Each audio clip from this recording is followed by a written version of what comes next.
برای اولین بار در طول نبرد حزب الله و رژیم صهیونیستی از 1982 حزب الله 2 نقطه رو مابعد حیفا هدف قرار داده. یکی پایگاه عین شمر در میانه حیفا و تل‌آویو در 75 کیلومتری عمق سرزمین‌های اشغالی، یکی هم پایگاه گریلیوت در تل‌آویو در 1500 متری تل‌آویو در عمق 110 کیلومتری. طی یک عملیات 2 مرحله‌ای، حالا در بخش بعدی قشنگ توضیح خواهم داد، تل‌آویو رو هدف قرار داده و هدف اصابت کرده. روز 4 شهریور ساعت 5:15 صبح عملیات در 3 محور آقای علیزاده مرحله اولش انجام میشه. محور جنوب لیتانی و محور بقا. برای اولین بار حزب الله از بقا عملیات پهپادی انجام داده. بقا یعنی کجا؟ یعنی نزدیک سوریه، یعنی از یک مسافت بسیار بالا با مرز. چه اتفاقی میفته؟ حزب الله میاد 11 پایگاه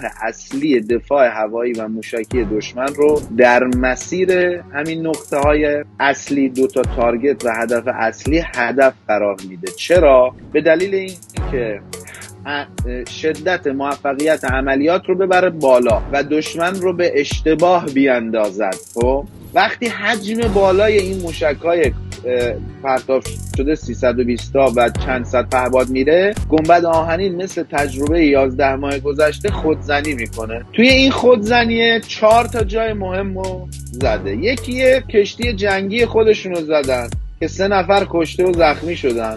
دوم عکار زدن، نهاریا رو زدن و این مرغداریه رو خودشون زدن. اشتباه گنبد آهنینه، اصلا اون منطقه در دایره استهداف حزب الله نبوده که آقا اینا شکست مفتضحانه‌ای خوردن از لحاظ اطلاعاتی امنیتی. یعنی آمریکا و اسرائیل و فرانسه و بریتانیا نتونستن زمان حمله حزب الله رو تشخیص بدن. این خیلی مهمه.